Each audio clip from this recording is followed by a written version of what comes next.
কুসুম দোলা কুসুম দোলা। তোমার জীবনে আমার স্ট্যাটাসটা কি রনি? বলিনি আগে তোমায়? এই প্রশ্নের উত্তর তো আমি তোমাকে আগেও দিয়েছি। তুমি আমার বন্ধু। বন্ধুত্বই একমাত্র সব প্রশ্নের উত্তর দেয় না রনু।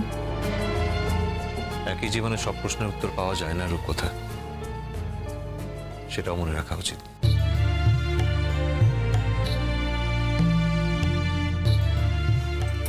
বাদ দাও এই সমস্ত কথা। বারবার এই সমস্ত প্রশ্ন করে আমি তোমাকে বদর করে ফেলছি।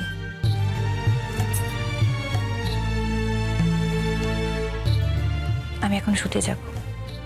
তোমার সঙ্গে অন্য একটা কথা ছিল। কি বলবে তাড়াতাড়ি বলো। তুমি যদি পারো ইমনকে একটু নিজের মতো করে তৈরি করে নিও।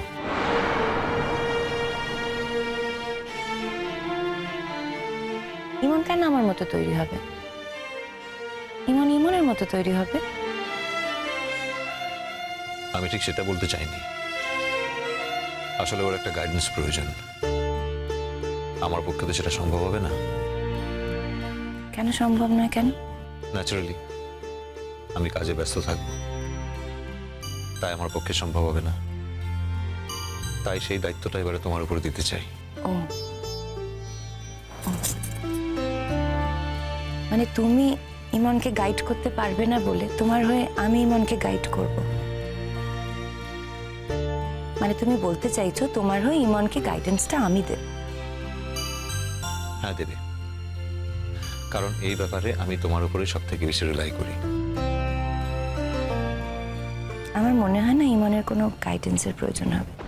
প্রয়োজন হবে রূপকথা। ও তো বেচারি এখানকার কিছুই জানে না, আর জীবনে তো শিক্ষার কোনো শেষ নেই।